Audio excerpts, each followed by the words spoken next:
사랑하는 성도님들, 지나간 한 주간도 편안하셨는지요?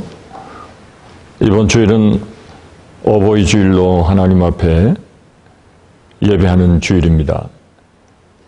특별히 우리 교회 애녹회 권사님들, 남은 여생들 주님의 은혜 가운데 하늘의 소망과 하나님이 주시는 하늘의 평안으로 날마다 감사와 또 기쁨이 충만한 삶을 살아가실 수 있기를 간절히 축복합니다. 오늘 요한계시록 말씀을 계속 보겠습니다. 요한계시록 5장입니다. 1절로 끝절 14절까지 제가 먼저 말씀을 봉독하겠습니다.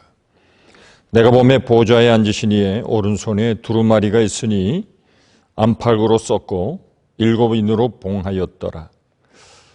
또 봄에 힘있는 천사가 큰 음성으로 외치시기를 누가 그 두루마리를 펴며 그 인을 떼기에 합당하냐 하나 하늘 위에나 땅 위에나 땅 아래에 능히 그 두루마리를 펴거나 보거나 할 자가 없더라. 그 두루마리를 펴거나 보거나 하기에 합당한 자가 보이지 아니하기로 내가 크게 울었더니 장로 중에 한 사람이 내게 말하되 울지 말라. 유대 지파의 사자 다윗의 뿌리가 이겼으니 그 두루마리와 그 7인을 떼시리라 하더라. 내가 또 보니 보좌와 네 생물과 장로들 사이에 한 어린 양이 서 있는데 일찍이 죽임을 당한 것 같더라. 그에게 7뿔과 7눈이 있으니 이 눈들은 온 땅에 보내심을 받은 하나님의 7영이더라. 그 어린 양이 나와서 보좌에 앉으시니 오른손에서 두루마리를 취하시니라. 그 두루마리를 취하심에 네 생물과 24장로들이 그 어린 양 앞에 엎드려 각각 검은고와 향이 가득한 금 대접을 가졌으니 이 향은 성도들의 기도들이라. 그들이 새 노래를 불러 이르되 두루마리를 가지시고 그 인봉을 떼기에 합당하시도다. 일찍이 죽임을 당하사 각 족속과 방언과 백성과 나라 가운데에서 사람들을 피로 사서 하나님께 드리시고 그들로 우리 하나님 앞에서 나라와 제사장들을 삼으셨으니 그들이 땅에서 왕노릇 하리로다 하더라. 내가 또 보고 들음에 보좌와 생물들과 장로들을 둘러선 많은 천사의 음성이 있으니 그 수가 만만이요 천천이라. 큰 음성으로 이르되 죽임을 당하신 어린 양은 능력과 부와 지혜와 힘과 존귀와 영광과 찬송을 받으시기에 합당하도다 하더라. 내가 또 들으니 하늘 위에와 땅 위에와 땅 아래와 바다 위에와 또 그 가운데 모든 피조물이 이르되 보좌에 앉으신 이와 어린 양에게 찬송과 존귀와 영광과 권능을 세세토록 돌릴지어다 하니 네 생물이 이르되 아멘 하고 장로들은 엎드려 경배하더라. 아멘. 이번 주일도 지난 주일에 이어서 요한계시록 4장 5장에 있는 말씀으로 하나님 앞에 드려지는 참된 예배가 무엇인지에 대해서 다시 한번 말씀을 나누도록 하겠습니다. 먼저 5장 1절을 보시면 내가 보매 보좌에 앉으신 이의 오른손에 두루마리가 있으니 안팎으로 썼고 7인으로 봉하였더라 했습니다. 사도 요한은 지금 영광의 보좌에 앉으신 하나님께서 한 두루마리로 되어 있는 책을 가지고 계신 것을 보았습니다. 그런데 가만히 보니 그 두루마리 안팎으로 많은 글이 쓰여져 있다는 것을 알았습니다. 이것은 그만큼 많은 하나님의 비밀된 계시가 그 두루마리 책 가운데 있다는 것을 우리에게 암시하고 있습니다. 또 그것은 아무나 볼 수 없도록 7인으로 봉해져 있었다. 그렇게 기록하고 있습니다. 여기 7이라고 하는 숫자는 완전수를 의미한다고 이미 말씀을 드렸습니다. 이것은 완전히 봉인되었다 하는 뜻입니다. 누구도 그 두루마리를 펴서 읽을 수 없도록 7인으로 봉해져 있는 두루마리 책이라는 것입니다. 그러면 이 책은 도대체 무슨 책이길래 누구도 접근할 수 없고 누구도 그 책을 열어볼 수 없도록 하셨을까요? 로마법에 의하면 유언장을 쓸 때에 7명의 증인이 보는 데서 유언장을 기록하도록 했습니다. 그리고 그것을 7명의 증인들이 보는 앞에서 봉인을 합니다. 그리고 이 유언장은 합법적인 권리를 가진 사람만이 그 인봉을 뜯어서 볼 수 있도록 했다는 것입니다. 그런 의미에서 이 책은 아마도 장차 이루어질 이 세상의 미래와 하나님의 구원에 관한 하나님의 모든 계시와 하나님의 목적이 담겨 있는 책이었을 것입니다. 이 세상에 어느 누구도 그 책을 볼 수가 없는 것입니다. 그러나 오직 어린 양 되신 예수 그리스도만이 그 인을 떼시고 그 두루마리 책을 펼쳐 보이실 수 있다는 것입니다. 그리고 하나님의 비밀된 계시를 우리에게 열어 보여주실 것을 말씀하고 있습니다. 지금 요한은 그 책의 내용을 알고 싶어서 매우 견딜 수 없어 합니다. 그러나 이 세상 어느 누구도 심지어는 하늘의 천사들이라 할지라도 그 책의 인봉을 뗄 수 있는 사람이 없다는 것입니다. 그래서 요한은 너무도 실망하여 크게 울었다고 했습니다. 4절 끝에 보시면 이 두루마기를 펴거나 보거나 하기에 합당한 자가 보이지 아니하기로 내가 크게 울었더니 했습니다. 그 책의 내용이 무엇이길래 아무도 그 책에 접근조차 할 수 없었을까요? 이미 말씀드린 대로 이 두루마리 책은 각 시대에 걸쳐진 하나님의 비밀된 계시가 담겨져 있었을 것입니다. 그리고 하나님은 그 시대에 어떻게 하나님의 구원을 드러내실지에 대하여 말씀하시되, 특별히 마지막 시대에 하나님은 이 세상을 어떻게 심판하실 것인지에 대하여 감추어 놓은 비밀의 말씀이 그 안에 기록되어 있었을 것입니다. 시편 49편 7절로 8절에 있는 말씀 보시면 아무도 그 형제를 구속하지 못하며 저를 위하여 하나님께 속전을 바치지도 못할 것은 저의 생명의 구속이 너무 귀하며 영영이 못할 것임이라 했습니다. 그 책의 내용이 아무리 비밀스럽고 오묘한 기록이라 할지라도 그것이 하나님의 특별히 하나님의 오른손에 들려져 있다라고 하는 것을 우리가 분명히 기억할 수 있어야 합니다. 1절에 보시면 보좌에 앉으신 하나님의 오른손에 이 두루마리가 들려져 있다고 했습니다. 역사의 주인은 하나님이십니다. 사람은 아무도 그 비밀을 알 수 없습니다. 자기 뜻대로 말하거나 자기 좋을 대로 해석할 수 있는 책이 아닙니다. 그 봉인을 떼는 것은 인간의 고난 밖의 일입니다. 그 일을 하실 수 있는 분은 오직 우리를 모든 죄악에서 건져 살리시기 위하여 십자가의 희생의 어린 양이 되어주신 예수 그리스도만이 그 책의 인을 뗄 수 있는 분이라고 성경은 말씀하고 있습니다. 그것이 바로 5장 5절에 기록되어 있죠. 장로 중에 하나가 내게 말하되 울지 말라. 지금 요한이 크게 울었습니다. 도대체 이 인을 떼어 보여줄 사람이 누구입니까? 그때 장로 중에 한 사람이 그렇게 말합니다. 유다 지파의 사자 다윗의 뿌리가 이었으니 그 책과 7인을 떼시리라 하더라 했습니다. 봉인을 뗄 자, 바로 그가 유다 지파의 사자라고 소개하고 있습니다. 그리고 요한이 실제로 본 분은 바로 어린 양이었습니다. 더군다나 그 어린 양은 일찍 죽임을 당한 것 같은 모습을 하고 있었다고 했습니다. 5장 6절에 보시면 내가 또 보니 보좌와 네 생물과 장로들 사이에 어린 양이 섰는데 일찍 죽임을 당한 것 같더라 했습니다. 신약 성경을 보시면 우리가 잘 아시는 대로 어린 양은 언제나 우리의 주 되신 예수 그리스도를 지칭하고 있다는 것을 알 수 있습니다. 그러므로 일찍 죽임을 당한 것 같은 어린 양은 우리를 위하여 십자가에 죽으시고 우리를 모든 죄악에서 건져 구원해 주신 예수 그리스도를 의미하는 것입니다. 그분은 지극히 하나님의 높은 보좌를 버리시고 인간의 몸을 입고 이 땅에 오셨습니다. 그분은 하나님의 아들이셨습니다. 그분은 죄 없는 생애를 죄 많은 인생들과 함께 어울려 사셨습니다.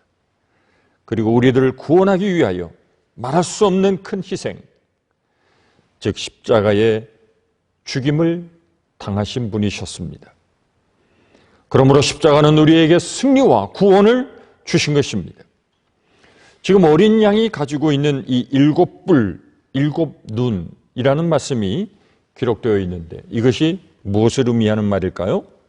5절 끝에 보시면 그 두루마리와 그 7인을 떼시리라. 6절 끝에 보시면 그에게 7뿔과 7눈이 있으니 이 눈들은 온 땅에 보내심을 받은 하나님의 7영이더라 했습니다. 7은 완전을 의미하는 말이라고 했습니다. 다시 말하면 완전수입니다. 뿔이라고 하는 것은 권세를 상징합니다. 그러므로 이것은 그리스도가 소유하고 있는 그분이 가지신 절대적인 권세를 의미하는 말씀입니다. 7눈은 하나님의 영으로서 이 세상 모든 것을 두루 통찰하시고 이 세상의 모든 일을 미리 아시는 전지하신 하나님이신 것을 우리에게 의미한 말씀이기도 합니다. 그래서 7절에 보시면 이 어린 양이 나와서 보좌에 앉으신 이의 오른손에서 이 책을 취하였다 그랬습니다. 그러므로 어린 양, 즉 예수 그리스도께서는 그의 피로 말미암아 얻으신 승리와 하나님의 아들로서의 권세를 회복하시고 하나님의 오른손에서 그 책을 취하셨습니다. 이 어린 양이 그의 피로 임봉된 책을 넘겨받는 그 순간 네 생물과 24장로들의 찬양이 울려 퍼지게 됩니다. 책을 취하심에 네 생물과 24장로들이 어린 양 앞에 엎드려 각각 검은고와 향이 가득한 금 대접을 가졌으니 이 향은 성도들의 기도들이라. 새 노래를 노래하며 가로되 책을 가지시고 이 임봉을 떼시기에 합당하시도다. 일찍이 죽임을 당하사 각 족속과 방언과 백성과 나라 가운데에서 사람들을 피로 사서 하나님께 드리시고 그들로 우리 하나님 앞에서 나라와 제사장들을 삼으셨으니 그들이 땅에서 왕노릇 하리로다 하더라 했습니다. 바로 이 24장로들은 이 하늘나라에서 이루어지고 있는 이 놀라운 광경에 압도당하고 있었습니다. 그리고 우리의 인생을 구원하기 위하여 하늘의 모든 영광과 그의 보좌를 포기하시고 이 땅에 내려오셔서 우리들을 구원해 주신 그 예수 그리스도의 사랑에 감동되어 어린 양 예수 그리스도 앞에 엎드려 그분을 찬양하고 있습니다. 그들의 손에는 향이 가득한 금 대접이 들려 있었다고 했습니다. 그런데 그것을 보니 그 안에 성도들의 기도들이 있었다고 했습니다. 이 네 생물과 24장로들이 부르는 찬송을 새 노래라고 했습니다. 이 노래는 구원받은 자들만이 부를 수 있는 노래입니다. 하늘의 천사라도 부를 수 없습니다. 천사들은 죄에서 구원받은 감격과 경험이 없기 때문입니다. 그러나 24장로들은 구원받은 그리고 선택된 사람들이기 때문에 구원받은 하나님의 놀라우신 은혜, 어린 양 예수 그리스도의 희생의 사랑을 찬양하고 새 노래로 부르게 된다는 것입니다. 이 새 노래는 일찍 죽임을 당하시고 모든 사람들을 자신의 피로 사 구원해 주신 어린 양 예수 그리스도를 찬양하는 노래입니다. 장로들의 찬양은 다시 천사들의 찬양으로 이어지고 있습니다. 요한은 하늘나라에 가득 차 있는 천천만만의 천사들의 찬양의 소리를 들었습니다.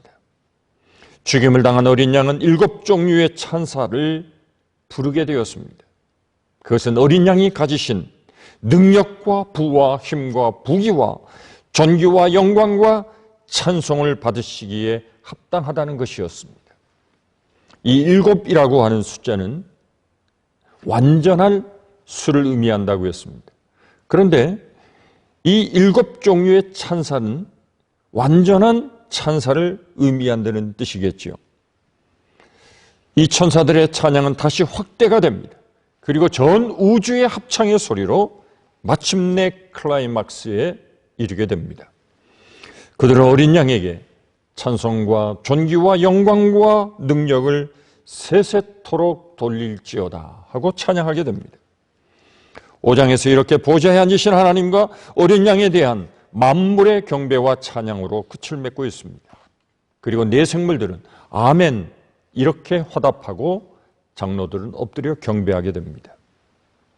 다시 말하면 지금 사도 요한이 보고 있는 것은 하늘나라에서 이루어지는 모든 천군 천사와 24장로들이 어린 양 되신 예수 그리스도를 향한 찬양과 경배있음을 보게 되는 것입니다. 지난주에 말씀드린 대로 요한계시록 4장은 성부 하나님에 대한 찬양과 경배입니다.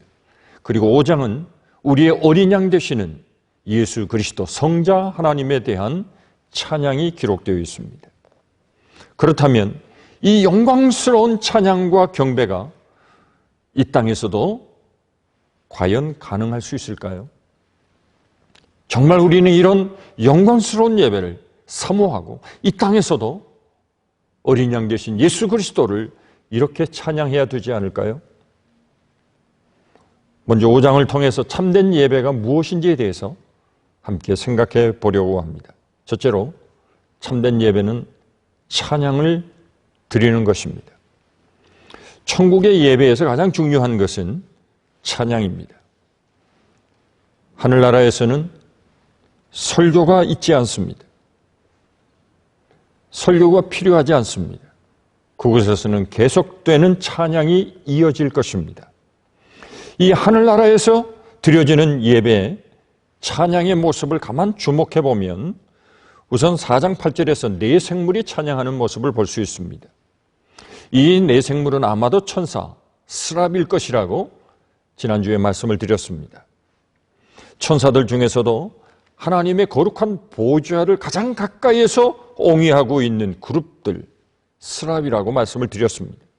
다시 복습해 보시면 이사야서 6장에 우시아 왕이 죽던 해 이사야가 갑자기 하나님 보좌 위에 앉으신 주의 거룩한 영광을 보게 되는데 그때 스랍들이 등장하게 됩니다.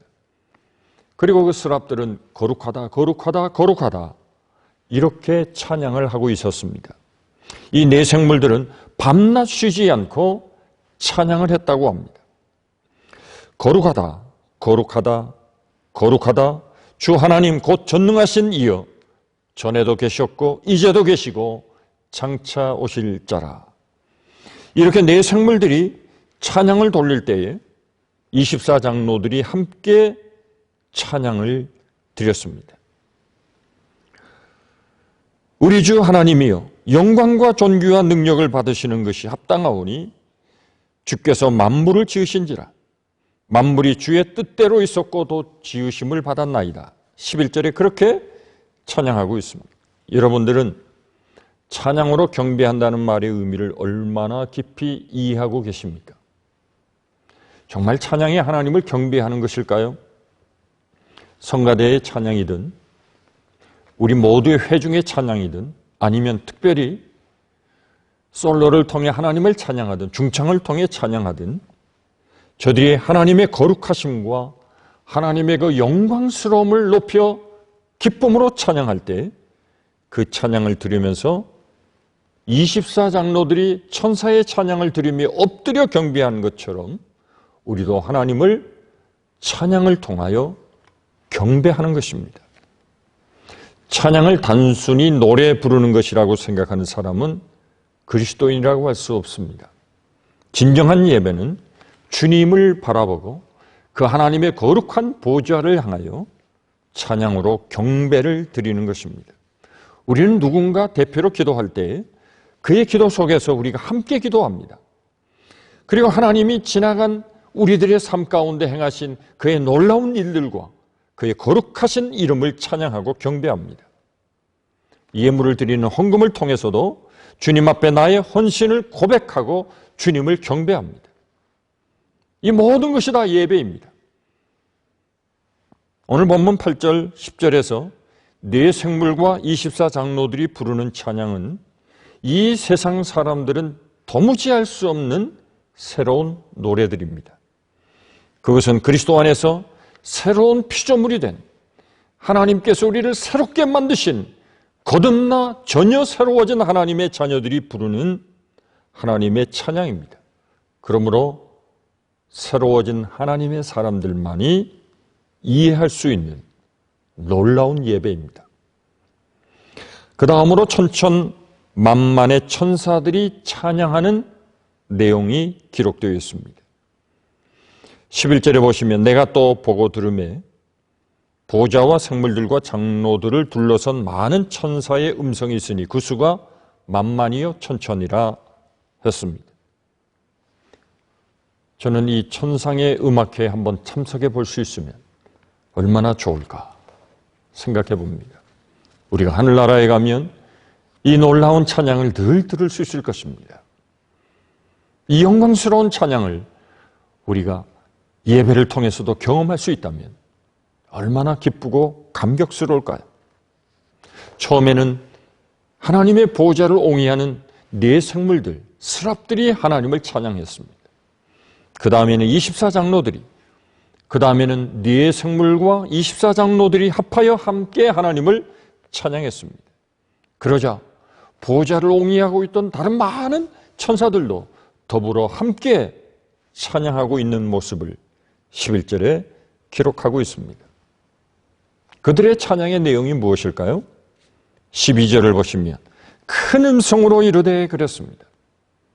우리가 예배할 때 찬양을 하면 큰 음성으로 찬송을 해야 합니다.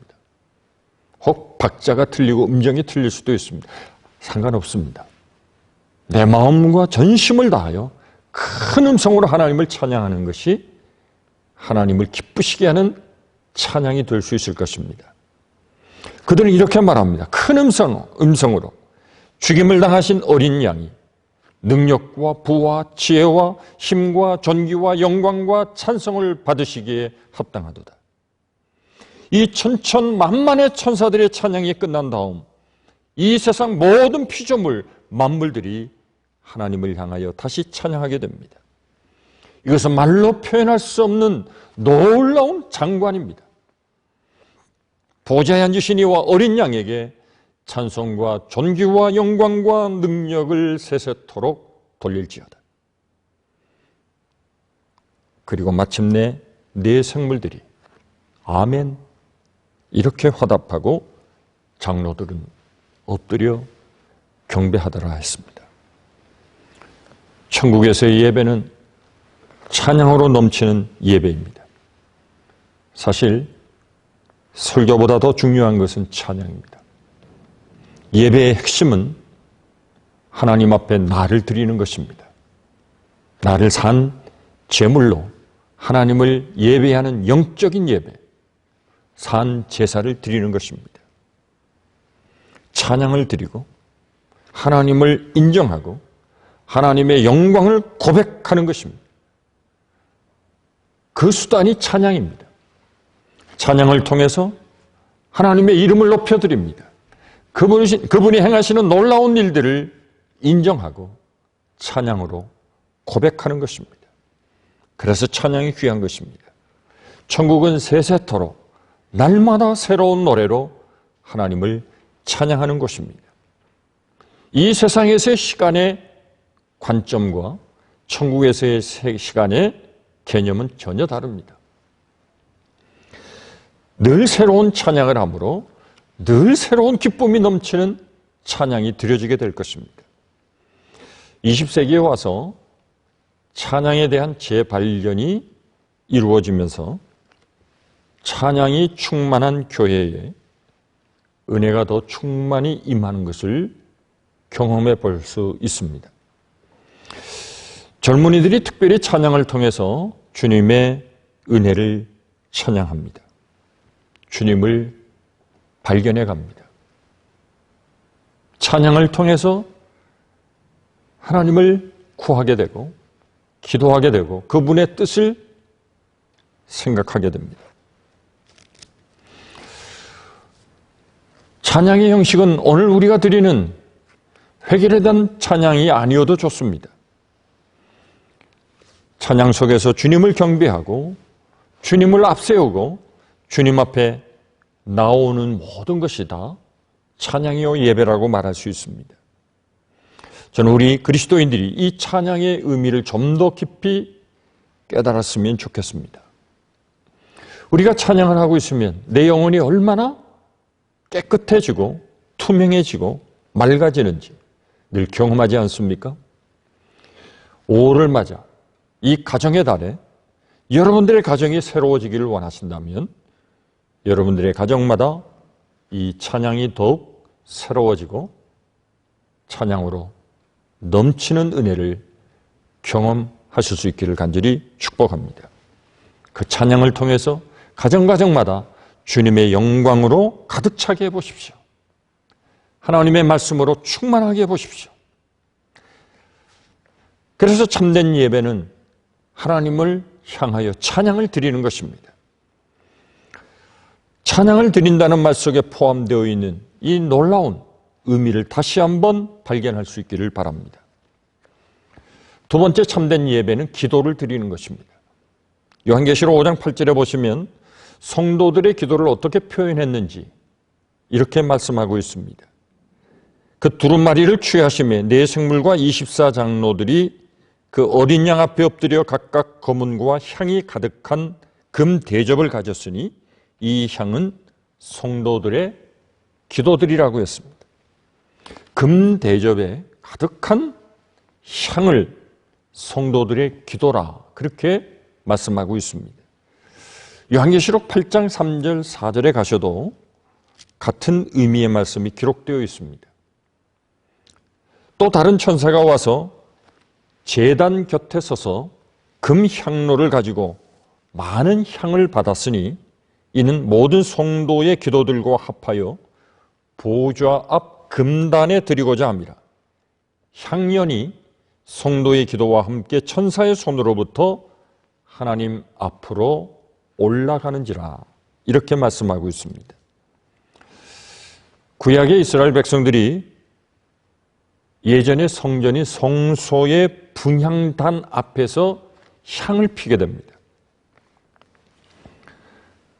향을 피면 향의 연기가 수직으로 곧바로 올라가게 되죠.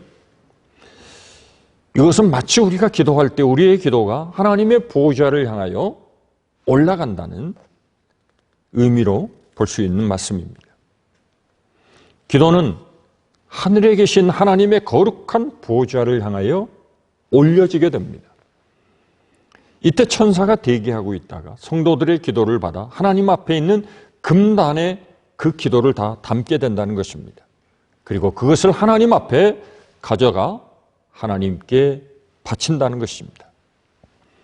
이 광경을 보면 구약의 중요한 몇 구절들을 우리가 쉽게 이해할 수 있습니다. 시편 141편 2절에 보시면 나의 기도가 주의 앞에 분향함과 같이 되며 나의 손을 드는 것이 저녁 제사와 같이 되게 하소서 하는 말씀이 있습니다.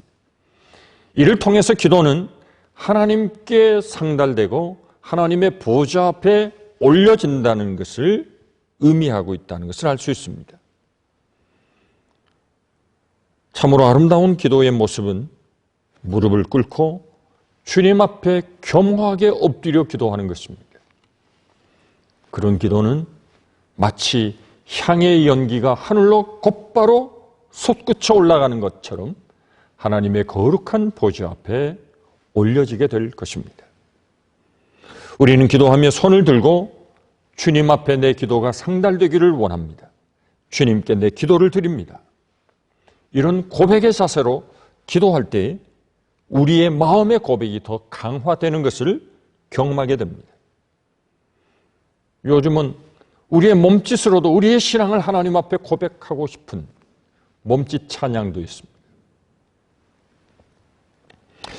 예수님은 우리의 기도를 제한하지 않으셨습니다. 우리는 무엇이든지 기도할 수 있습니다. 우리의 소원을 아뢰 수도 있고 우리의 좌절과 아픔을 하나님 앞에 호소할 수도 있습니다. 그러나 우리가 기도를 드릴 때, 특별히 예배 중에 기도를 드릴 때는 이 기도를 통하여 하나님을 바라볼 수 있어야 합니다.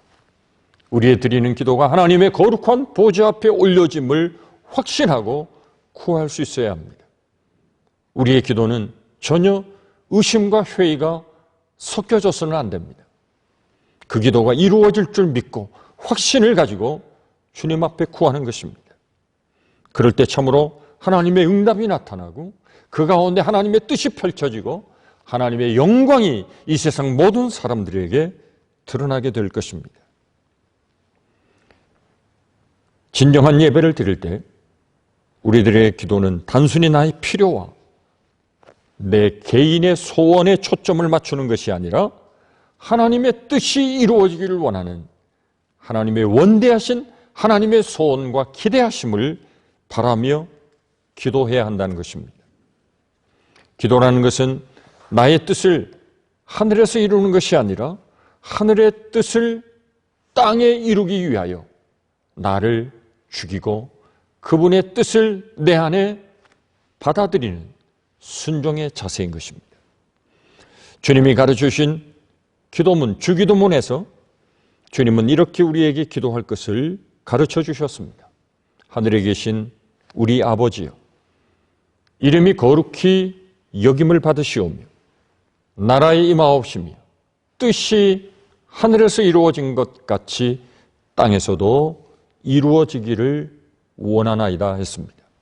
내 필요도 중요하지만 하나님의 영광과 하나님의 나라와 하나님의 뜻이 이 땅에서 이루어지기를 바라는 기도를 하라고 가르쳐 주셨습니다. 죄 가운데 빠져있는 이 세상 많은 영혼들을 바라보면서 성도들은 통곡하고 계속 하나님 앞에 기도할 수 있어야 합니다. 그것이 오늘 5장에 나타난 성도들이 주님 앞에 드리는 기도입니다. 얼마나 많은 우리의 신앙의 선배들이 주님을 신뢰하고 살아가면서도 이 땅에서 빛을 보지 못하고 어두운 가운데서 눈물과 탄식으로 자신들의 어려움과 고통을 호소했습니까? 또 그런 상황 속에서도 하나님의 뜻과 하나님의 영광이 실현되기를 얼마나 간절히 기도해 왔습니까? 마침내 그 기도의 응답으로 이 지상에 하나님의 심판이 시작됩니다. 요한계시록 8장 4절을 보시면 향연이 성도의 기도와 함께 천사의 손으로부터 하나님 앞으로 올라간다고 했습니다. 하나님께 드려진 성도의 기도가 응답되어 계시록 8장 5절에서 하나님께서 어떻게 그 기도에 응답하시는지를 너무도 실감나게 우리에게 표현해 주고 있습니다. 계시록 8장 5절입니다. 천사가 향로를 가지고 제단에 불을 담아다가 땅에 쏟음에 우레와 음성과 번개와 지진이 나더라 했습니다. 드디어 하나님의 공의를 역사 속에 실현하기 위한 하나님의 심판이 이 땅에 전개되기 시작한다는 것입니다.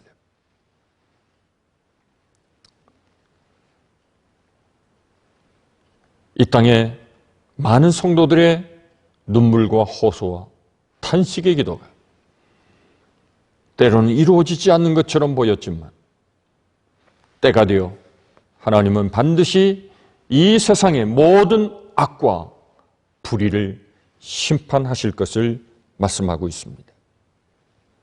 우리는 하나님의 뜻이 이루어지기를 위해서 기도해야 합니다. 하나님은 반드시 하나님의 계획하신, 하나님의 목적하신 하나님의 뜻을 이루어 가실 것입니다. 지금까지 참된 예배의 두 가지 중요한 요소를 말씀드렸습니다. 찬양과 기도였습니다.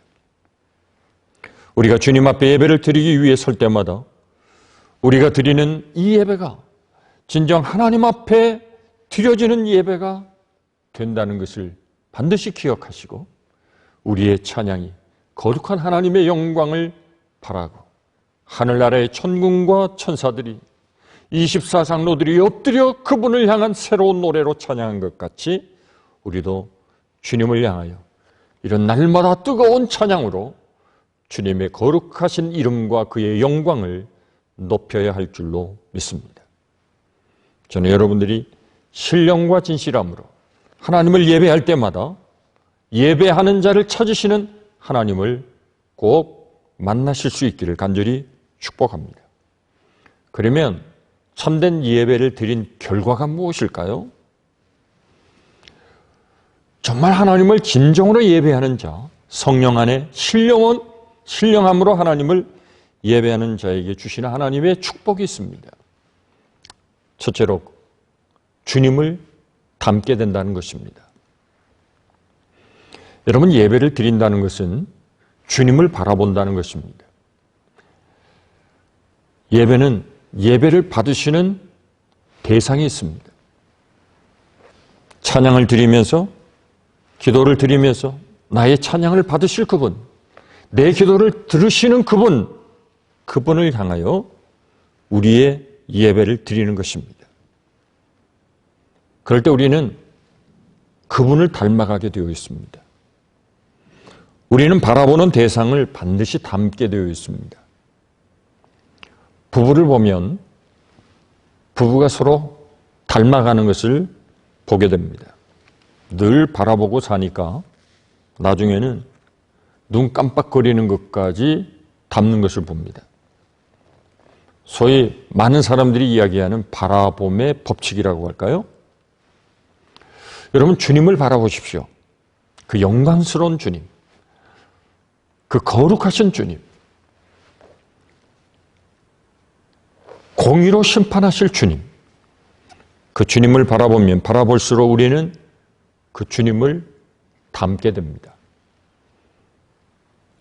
지난주에 보았던 요한계시록 4장 4절을 보시면 보좌에 들려 24보좌들이 있고 그 보좌 위에 24장로들이 흰 옷을 입고 머리에 금 면류관을 쓰고 앉았더라 했습니다. 이 흰 옷은 거룩함의 상징입니다. 면류관은 영광스러움의 상징입니다.